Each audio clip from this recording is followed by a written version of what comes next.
പെട്ടെന്ന് തന്നെ വികസനത്തിലേക്ക് എത്തിയ രാജ്യങ്ങളിൽ ഒന്നാണ് ചൈനയും.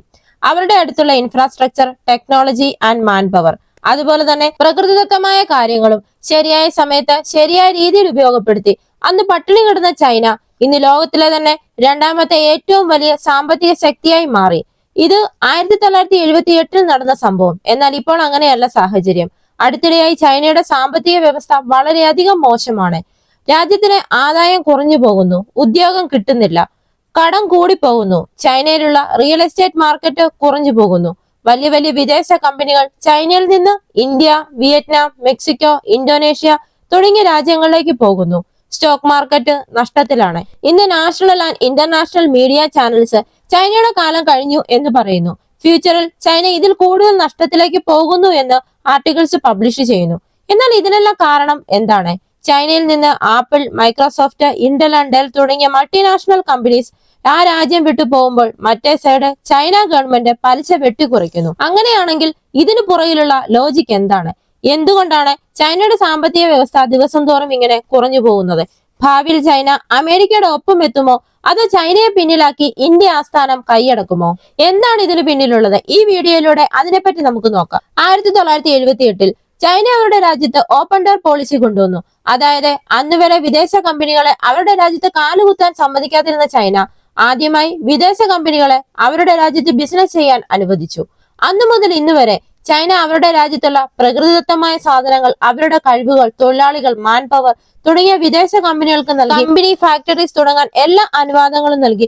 കേവലം 37 വർഷങ്ങൾ കൊണ്ട് ലോകത്തിന് തന്നെ ഒരു മാനുഫാക്ചറിംഗ് ഹബ്ബായി മാറി. അതുകൊണ്ട് ഇവിടെ നിങ്ങൾക്ക് ഒരു കാര്യം അറിയണം. അതായത് എന്താണെന്ന് വെച്ചാൽ, ഒരു രാജ്യത്തായാലും ഒരു സംസ്ഥാനത്തായാലും ഒരു ചെറിയ സിറ്റിയിലാണെങ്കിൽ പോലും അവിടെ വികസനം നടക്കുന്നു എങ്കിൽ ആ പ്രദേശത്തുള്ള റിയൽ എസ്റ്റേറ്റിന്റെ വിലയും വർദ്ധിക്കുന്നു. അതായത് കണ്ണിന് മുൻപിൽ വളരുന്ന ആ വികസനം കണ്ടിട്ട് അവിടുത്തെ ജനങ്ങൾ ഇപ്പോൾ സ്ഥലം വാങ്ങിക്കാൻ പറ്റിയില്ലെങ്കിൽ പിന്നെ വാങ്ങിക്കാൻ പറ്റിയില്ലെങ്കിലോ എന്ന ചിന്ത വരുന്നു. അങ്ങനെ ജനങ്ങൾ പ്രോപ്പർട്ടീസ് വാങ്ങിക്കാൻ വേണ്ടി തയ്യാറാകുന്നു. ഇതുമൂലം ആ പ്രോപ്പർട്ടീസിന്റെ ഡിമാൻഡ് കൂടി വിലയും കൂടുന്നു. എന്നാൽ ഇത് പതുക്കെ കൂടുകയാണെങ്കിൽ കുഴപ്പമില്ല, അസാധാരണമായി പെട്ടെന്ന് കൂടുകയാണെങ്കിൽ പ്രശ്നം ഉണ്ടാകുന്നു. എപ്പോഴാണെങ്കിലും ഒരു പെട്ടെന്നുള്ള ഡിമാൻഡ് മൂലം കുറഞ്ഞ സമയത്തിനുള്ളിൽ വില ആകാശം മുട്ട ഉയരുകയാണെങ്കിൽ അപ്പോഴാണ് ശരിക്കും പ്രശ്നങ്ങൾ തുടങ്ങുന്നത്. ഇതെല്ലാം ഇപ്പോൾ എന്തിനാണ് പറയുന്നത് എന്ന് ചോദിച്ചാൽ, 2008 അമേരിക്കയിൽ വന്ന ഫിനാൻഷ്യൽ ക്രൈസിസിനെ ഇപ്പോൾ ചൈനയിൽ സംഭവിച്ചുകൊണ്ടിരിക്കുന്ന ഫിനാൻഷ്യൽ ക്രൈസിസിനും ഒറ്റ കാരണമാണ് ഉള്ളത്: റിയൽ എസ്റ്റേറ്റ് ബബിൾ. അതായത് ഇപ്പോൾ ചൈനയുടെ വളർച്ച നോക്കുകയാണെങ്കിൽ വിദേശ കമ്പനികൾ ആ രാജ്യത്ത് പണം ഇൻവെസ്റ്റ് ചെയ്ത് അവിടെ ഓഫീസ് ആൻഡ് ഫാക്ടറീസ് നിർമ്മിച്ചു. ഇതുമൂലം ചൈനയിലുള്ള ആളുകൾക്ക് ആദായം കൂടി ബാങ്കിൽ നിന്ന് ലോൺ എടുത്ത് പ്രോപ്പർട്ടീസ് വാങ്ങിക്കാൻ തുടങ്ങി. ചൈനയിൽ ജനങ്ങൾ കൂടുതലാണ്, പക്ഷെ ഭൂമി മാത്രം വളരെയധികം കുറവാണ്. അങ്ങനെയുള്ള സമയത്ത് ആളുകൾ ലോൺ എടുത്ത് പ്രോപ്പർട്ടീസിന് വേണ്ടി കൂടുതൽ പണം മുടക്കുന്നത് മൂലം ആ രാജ്യത്തൊരു റിയൽ എസ്റ്റേറ്റ് ബബിൾ വന്നു. അതായത് റിയൽ എസ്റ്റേറ്റിന്റെ വില ആകാശം മുട്ട ഉയർന്നു. എത്രയാണെന്ന് വെച്ചാൽ അന്ന് ഉണ്ടായിരുന്നതിനേക്കാളും 700% കൂടി. ഈ ഡിമാൻഡ് ക്യാച്ച് ചെയ്യാൻ വേണ്ടി റിയൽ എസ്റ്റേറ്റ് ബിസിനസ് ചെയ്യുന്ന ധാരാളം കമ്പനികൾ ബിൽഡിങ്സ് പണി പൂർത്തിയാക്കാതെ ജനങ്ങളിൽ നിന്നും പണം വാങ്ങിച്ചു. ഇതുമൂലം ചൈനയിൽ കുറെ സ്ഥലത്ത് പ്രൈസ് ടു ഇൻകം റേഷ്യോ 25% കൂടുതലായി. അതായത് ഒരു വ്യക്തി വർഷം മുഴുവൻ കഷ്ടപ്പെട്ട് 10 lakhs ഉണ്ടാക്കിയാൽ ചൈനയിൽ ഒരു വീട് വാങ്ങിക്കണമെങ്കിൽ ആ 10 ലക്ഷത്തിന് 25% കൂടുതൽ കൊടുക്കണം. ഇപ്പോൾ നിങ്ങൾ തന്നെ ഒന്ന് ആലോചിച്ച് നോക്കൂ, ചൈനയിൽ റിയൽ എസ്റ്റേറ്റ് ഏത് റേഞ്ചിലാണ് വളർന്നത് എന്ന്. ഏത് രാജ്യത്തിലാണെങ്കിലും ഒരു പ്രത്യേക സെക്ടർ കുറഞ്ഞ സമയത്തിനുള്ളിൽ അസാധാരണമായി കൂടുകയാണെങ്കിൽ അത് ഭാവിയിൽ നിലനിർത്തിക്കൊണ്ടു പോകാൻ വളരെയധികം കഷ്ടമാണ്. ചൈനയിലും അതാണ് നടന്നത്. കോവിഡ് കഴിഞ്ഞ് ലോകം മുഴുവൻ എത്തിയ ഫിനാൻഷ്യൽ ക്രൈസിസ് മൂലം ചൈനയിൽ ഈ റിയൽ എസ്റ്റേറ്റ് ബബിൾ പടർന്നു. അതായത് വില കൂടുതൽ കാരണം 2 വർഷം ജനങ്ങൾക്ക് ശരിയായ ആദായം ഇല്ലാത്തത് മൂലവും അവർക്കത് വാങ്ങിക്കാൻ പണമില്ലാത്തത് കൊണ്ടും റിയൽ എസ്റ്റേറ്റ് പ്രോപ്പർട്ടീസ് ഡിമാൻഡ് കുറഞ്ഞുപോയി. കോടികൾ മുടക്കി പണിത പ്രോപ്പർട്ടീസ് കൊടുക്കാൻ പറ്റാതെ, അതുപോലെ തന്നെ ഓൾറെഡി അഡ്വാൻസ് കൊടുത്തവർക്ക് വീട് നിർമ്മാണം പൂർത്തിയാക്കി കൊടുക്കാൻ പറ്റാതെയും ചൈനയിൽ ഏറ്റവും വലിയ റിയൽ എസ്റ്റേറ്റ് കമ്പനിയായ എവർഗ്രാൻഡ് ഓൾറെഡി പാപ്പരായി തീർന്നു. റിയൽ എസ്റ്റേറ്റ് ചെയ്യുന്ന മറ്റു കമ്പനികളും ഇപ്പോൾ ഈ അവസ്ഥയിലാണ്. ഇപ്പോൾ നിങ്ങൾക്കൊരു സംശയം കാണും, ഈ റിയൽ എസ്റ്റേറ്റ് കുറയുന്നത് മൂലം മുഴുവൻ സാമ്പത്തിക വ്യവസ്ഥയും തകരുമോ എന്നത്. തകരും. എന്തുകൊണ്ടെന്നാൽ ചൈനയുടെ GDP റിയൽ എസ്റ്റേറ്റ് സെക്ടറിലെ കോൺട്രിബ്യൂഷൻ 30% ഉണ്ട്. അടുത്തതായി ഇപ്പോൾ ചൈന അഭിമുഖീകരിക്കുന്ന പ്രശ്നമാണ് അൺഎംപ്ലോയ്മെന്റ്. 1998 ചൈന മുന്നോട്ട് കൊണ്ടുവന്ന ഹയർ എഡ്യൂക്കേഷൻ റിഫോംസ് വഴി അവരുടെ രാജ്യത്തുള്ള ജനങ്ങളെ മുഴുവൻ വിദ്യാസമ്പന്നരാക്കാൻ വേണ്ടി ചൈന മില്യൺസ് ഓഫ് ഡോളേഴ്സ് ആണ് മുടക്കിയത്. എന്നാൽ അവർ പഠിച്ച് ഗ്രാജുവേറ്റ് ആയ സമയത്ത് ചൈനയുടെ എക്കണോമി കുറയാൻ തുടങ്ങി. അതുകൊണ്ട് രാജ്യത്തുള്ള ജനങ്ങൾക്ക് ശരിയായി ജോലി കിട്ടുന്നില്ല. ലാസ്റ്റ് 5 വർഷം മുതൽ ചൈനയിൽ ജോലിയില്ലാത്തവരുടെ എണ്ണവും കൂടുന്നു. 16 മുതൽ 24 വയസ്സ് വരെയുള്ള യുവാക്കൾ മൊത്തത്തിൽ 21% പേരും ജോലിയില്ലാതെ വെറുതെ ഇരിക്കുകയാണ്. അതുപോലെ ചൈനയിലുള്ള യുവാക്കളുടെ എണ്ണം കുറഞ്ഞ് പ്രായമായവരുടെ എണ്ണം വളരെയധികം കൂടുന്നുമുണ്ട്.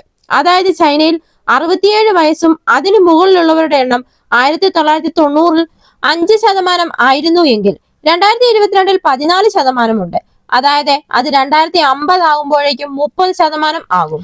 ആ സമയത്ത് ചൈനക്കാർ അവരുടെ അടുത്തുള്ള യുവാക്കളെ ശരിയായ രീതിയിൽ ഉപയോഗിച്ചില്ല എങ്കിൽ ഭാവിയിൽ ചൈനയ്ക്ക് വളരെയധികം വലിയ ഫിനാൻഷ്യൽ ക്രൈസിസിനെ നേരിടേണ്ടതായി വരും. ചൈനയുടെ സാമ്പത്തിക ശക്തി കുറയാനുള്ള മറ്റൊരു മുഖ്യമായ കാരണമാണ് ഡിഫ്ലാഷൻ. ഈ ഡിഫ്ലാഷൻ എന്താണെന്ന് അറിയണമെങ്കിൽ ഇൻഫ്ലാഷൻ എന്താണെന്ന് അറിയണം. ഇൻഫ്ലാഷൻ എന്നാൽ ഒരു രാജ്യത്ത് ഉൽപ്പാദിപ്പിക്കുന്ന വസ്തുവിന്റെ വില കൂടുന്നു. അങ്ങനെ വില കൂടുന്നത് മൂലം ആ രാജ്യത്തിന്റെ കറൻസിയുടെ വില കുറവാകുന്നു. ഉദാഹരണത്തിന്, എപ്പോഴാണ് ഇൻഫ്ലാഷൻ കൂടുന്നത്? അപ്പോൾ നമ്മൾ സാധാരണ 1 കിലോ ഉള്ളിക്ക് കൂടെ 10,000 രൂപയോളം കൊടുക്കേണ്ടി വരും. ഈ ഇൻഫ്ലാഷന് നേരെ ഓപ്പോസിറ്റ് ആണ് ഡിഫ്ലാഷൻ. അതായത് ഒരു രാജ്യത്ത് ഉൽപ്പാദിപ്പിക്കുന്ന വസ്തുവിന്റെ വില കുറഞ്ഞു പോകുന്നു. ഇപ്പോൾ നിങ്ങൾ വിചാരിക്കുന്നുണ്ടാവും, വില കുറഞ്ഞാൽ നല്ലതല്ലേ എന്ന്. എന്നാൽ അല്ല. ഈ ഡിഫ്ലാഷൻ വരാൻ കാരണം എപ്പോഴാണ് ജനങ്ങൾക്ക് ജോലിയില്ലാതെ സമ്പാദിക്കാൻ പറ്റാതെ വരുന്നത്, അപ്പോൾ അവർക്ക് സാധനം വാങ്ങിക്കാനുള്ള കഴിവും ഇല്ലാതാവുന്നു. ഇങ്ങനെ സാധനങ്ങൾ വാങ്ങിക്കാൻ സാധിക്കാതെ വരുമ്പോൾ ആ രാജ്യത്ത് ഉൽപ്പാദിപ്പിക്കുന്ന വസ്തുക്കൾക്ക് ഡിമാൻഡും ഇല്ലാതെ വരുന്നു. അതായത് ജനങ്ങളുടെ കയ്യിൽ പണമില്ലാതെ വരുന്ന അവർ ഒരു വസ്തുവും വാങ്ങിക്കുകയില്ല. അതുകൊണ്ട് ഡിമാൻഡ് ഇല്ലാതെ ഓട്ടോമാറ്റിക്കായി ആ വസ്തുവിന്റെ വിലയും കുറയുന്നു. അങ്ങനെ വില കുറയുമ്പോൾ ആ വസ്തു ഉണ്ടാക്കുന്ന കമ്പനികൾക്ക് ആദായം കുറയുന്നു. അങ്ങനെ ആദായം കുറയുമ്പോൾ ആ കമ്പനിക്കാർ നിർമ്മാണവും കുറയ്ക്കുന്നു. അങ്ങനെ രാജ്യത്ത് നിർമ്മാണം കുറയുമ്പോൾ ആ രാജ്യത്തിന് ടാക്സ് വഴി കിട്ടുന്ന ആദായം കുറയുന്നു. ഒരു സൈഡിൽ ജനങ്ങളുടെ കയ്യിൽ പണമില്ലാതെ വരികയും മറ്റൊരു സൈഡിൽ ഗവൺമെന്റിന്റെ കയ്യിൽ പണമില്ലാതെ ആ രാജ്യത്തിന്റെ സാമ്പത്തിക വ്യവസ്ഥ തകരുന്നു. ഇതിന് ആ രാജ്യത്തിനെ മറികടക്കാൻ പറ്റിയില്ല എങ്കിൽ ആ രാജ്യമേ തകർന്നു പോകുന്നു. ഇതെന്തിനാണ് പറയുന്നതെന്ന് വെച്ചാൽ ഇപ്പോൾ ചൈനയിൽ ഇതാണ് നടക്കുന്നത്. ചൈനയിലെ സാമ്പത്തിക വ്യവസ്ഥ കോവിഡ് കഴിഞ്ഞ് ഡിഫ്ലാഷനിലാണ് നടക്കുന്നത്. ആ രാജ്യത്തെ ജനങ്ങളുടെ വാങ്ങിക്കാനുള്ള കഴിവ് കുറയുന്നു. ചില കമ്പനികളിൽ അവർ നിർമ്മാണം കുറിച്ച് തൊഴിലാളികളെ പിരിച്ചുവിടുന്നു. ചില കമ്പനികളാവട്ടെ അവരുടെ ഫാക്ടറി ചൈനയിൽ നിന്ന് തന്നെ ക്ലോസ് ചെയ്യുന്നു. ഇതുമൂലം ചൈനയുടെയും അമേരിക്കയുടെയും മധ്യത്തിൽ നടക്കുന്ന ട്രേഡ് വാർ, ചൈനീസ് ഗവൺമെന്റിലുള്ള പൊളിറ്റിക്കൽ ഇഷ്യൂ, അതുപോലെ തന്നെ മൊത്തത്തിൽ ചൈനയിലെ എക്കണോമിയും കുറയുന്നത് മൂലം Apples, Microsoft, Intel and Dell തുടങ്ങിയ കമ്പനികൾ പതുക്കെ ചൈനയിൽ നിന്ന് അവരുടെ നിർമ്മാണം കുറച്ച് India, Vietnam, Mexico and Indonesia തുടങ്ങിയ രാജ്യങ്ങൾ പുതുതായി ഫാക്ടറികൾ നിർമ്മിച്ച് അവിടെ ഉൽപാദനം തുടങ്ങാൻ തീരുമാനിക്കുന്നു. ഇങ്ങനെ ചൈന സാമ്പത്തികമായി തകർച്ചയുടെ വക്കിൽ എത്തി നിൽക്കുകയാണ്. ഇപ്പോൾ ഇവിടെ ചോദ്യം എന്താണെന്ന് വെച്ചാൽ, ചൈനയ്ക്ക് അവരുടെ രാജ്യത്തെ സാമ്പത്തിക വ്യവസ്ഥയെ തിരിച്ചു കൊണ്ടുവരണമെങ്കിൽ എന്താണ് ചെയ്യേണ്ടത്? അതിനവർ ചെയ്യേണ്ടത് അവരുടെ രാജ്യത്തെ ജനങ്ങളുടെ സാധനങ്ങൾ വാങ്ങിക്കാനുള്ള കഴിവ് കൂട്ടുക എന്നതാണ്. അതായത് അങ്ങനെ ചെയ്യണമെങ്കിൽ ഗവൺമെന്റ് ആളുകൾക്ക് പണം കൊടുക്കണം. എന്നാൽ ഇത് ചെയ്യുന്നതിന് വേണ്ടി ലോകം മുഴുവനുള്ള ഗവൺമെന്റ്, സെൻട്രൽ ബാങ്കുകൾ നടപ്പിലാക്കുന്ന പദ്ധതിയാണ് ഇൻട്രസ്റ്റ് റേറ്റ് കട്ട് ചെയ്യുക എന്നത്. എന്നുവെച്ചാൽ അവരുടെ രാജ്യത്തുള്ള ബാങ്കുകൾ കുറഞ്ഞ പലിശയിൽ ലോണുകൾ കൊടുക്കുന്നു.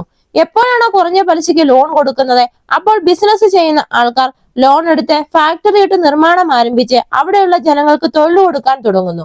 മറ്റൊരു വശം, ആളുകൾക്ക് ജോലി കിട്ടുന്നത് മൂലം അവർക്ക് സാധനങ്ങൾ വാങ്ങിക്കാനുള്ള കഴിവ് കൂടെ കിട്ടുന്നു. അവർ ബാങ്കിൽ നിന്ന് എടുക്കുന്ന ലോണിന് കറക്റ്റ് സമയത്ത് EMI അടയ്ക്കുന്നു. അങ്ങനെ അവർക്ക് വേണ്ട വസ്തുക്കളെല്ലാം വാങ്ങിക്കുന്നത് വഴി അവരുടെ രാജ്യത്തിന് ആദായം കൂടുന്നു. എന്നാൽ ഇത് നടക്കണമെങ്കിൽ ധാരാളം സമയവും എടുക്കും. എക്കണോമിക് ടെർമിനോളജിയിൽ ഇതിനെ ബിസിനസ് സൈക്കിൾ എന്ന് പറയും. ഇത് വരാൻ കാരണം എന്താണെന്ന് വെച്ചാൽ, ഏത് രാജ്യത്തുള്ള ജനങ്ങളുടെ കയ്യിലാണെങ്കിലും പണം കൺട്രോളിൽ ഉണ്ടാകണം. അതായത് രാജ്യത്ത് ഉൽപ്പാദിപ്പിക്കുന്ന വസ്തുവിന്റെ അതേ പണം അവരുടെ കയ്യിൽ ഉണ്ടാകാവൂ. അത് കൂടുതലായാൽ ഇൻഫ്ലാഷൻ വന്ന് വസ്തുവിന്റെ വില കൂടും, സാമ്പത്തിക വ്യവസ്ഥ തകർന്നു പോകുന്നു. അതേ സമയത്ത് തന്നെ ജനങ്ങളുടെ കയ്യിൽ പണം കുറഞ്ഞു പോയാൽ വസ്തുവിന്റെ ഡിമാൻഡ് കുറഞ്ഞുപോയി രാജ്യത്തിന് ആദായം കുറഞ്ഞു പോകുന്നു. അതുകൊണ്ട് തന്നെ ജനങ്ങളുടെ കയ്യിലുള്ള പണത്തിനെ ആ ആവശ്യത്തിൽ എങ്ങനെ പ്രയോജനപ്പെടുത്തണം എന്ന് അത് മനസ്സിലാക്കി ചെയ്യാൻ വേണ്ടി ഓരോ രാജ്യത്തിനും ഓരോ സെൻട്രൽ ബാങ്ക് ഉണ്ട്. അതായത് നമ്മുടെ രാജ്യത്തെ RBI പോലെ. ഈ സെൻട്രൽ ബാങ്ക് രാജ്യത്തുള്ള ഫിനാൻഷ്യൽ സിറ്റുവേഷൻ അനലൈസിസ് ചെയ്ത് ജനങ്ങളുടെ കയ്യിൽ പണം ഇല്ലാതെ വരുമ്പോൾ പലിശ നിരക്ക് കുറച്ചുകൊണ്ട് എക്കണോമി മെയിൻറ്റെയിൻ ചെയ്യുന്നു. അതുപോലെ ജനങ്ങളുടെ കയ്യിൽ പണം കൂടുതൽ വന്ന് ഡിമാൻഡ് കൂടുകയാണെങ്കിൽ പലിശ കൂട്ടി പണത്തിനെ സിസ്റ്റമിൽ നിന്ന് മാറ്റുന്നു. അതാണ് ചൈന ഗവൺമെന്റ് ഇപ്പോൾ പലിശ നിരക്ക് കുറയ്ക്കാനുള്ള കാരണം. ഇപ്പോൾ മനസ്സിലായോ ചൈനയിൽ പലിശ കുറയ്ക്കുന്നതിന് പിന്നിലുള്ള ലോജിക് എന്താണെന്ന്? ഇതിനൊരു ഉദാഹരണമാണ് ചൈനയുടെ ചൈനീസ് സ്റ്റോക്ക് മാർക്കറ്റ് ഇൻഡെക്സ് ആയ SSI കോമ്പോസൈറ്റ് ഇൻഡെക്സ് 2020 കോവിഡ് വന്നപ്പോൾ എവിടെയാണോ ചൈന ഉണ്ടായിരുന്നത് ഇപ്പോഴും അവിടെ തന്നെയാണ്. എന്നാൽ ആ സമയത്ത് ഈ 3 വർഷത്തിനുള്ളിൽ ഇന്ത്യയുടെ സ്റ്റോക്ക് മാർക്കറ്റ് മൊത്തത്തിൽ 150% കൂടി. ഇപ്പൊ നിങ്ങൾ തന്നെ ആലോചിക്കൂ, ഇതുമൂലമാണ് വിദേശ കമ്പനികൾ പോലും ഇന്ത്യയിൽ ഇൻവെസ്റ്റ് ചെയ്യാൻ താല്പര്യം കാണിച്ച് മുന്നോട്ട് വരുന്നത്. ഇപ്പോൾ പെട്ടെന്ന് തന്നെ നമ്മൾ ചൈനയെ മറികടക്കാൻ പറ്റിയില്ല എങ്കിൽ പോലും നമ്മുടെ GDP 7% കൂടുതൽ ഇതുപോലെ മെയിൻറ്റെയിൻ ചെയ്ത് രാജ്യത്തെ ലോജിസ്റ്റിക് സർവീസ് വികസിപ്പിച്ചാൽ ഇന്ത്യ 5 ട്രില്യൺ എക്കണോമിയിൽ എത്തുക മാത്രമല്ല, ഏതെങ്കിലും ഒരു സമയത്ത് ചൈനയെ മറികടന്ന് ലോകത്തിലെ തന്നെ 2ാമത്തെ ഏറ്റവും വലിയ സാമ്പത്തിക ശക്തിയായി മാറാൻ കഴിയും. ഈ വീഡിയോ നിങ്ങൾക്ക് ഇഷ്ടമായെങ്കിൽ മറക്കാതെ തന്നെ ഈ ചാനൽ ഒന്ന് സബ്സ്ക്രൈബ് ചെയ്യുക. അടുത്ത വീഡിയോയുമായി വീണ്ടും കാണാം.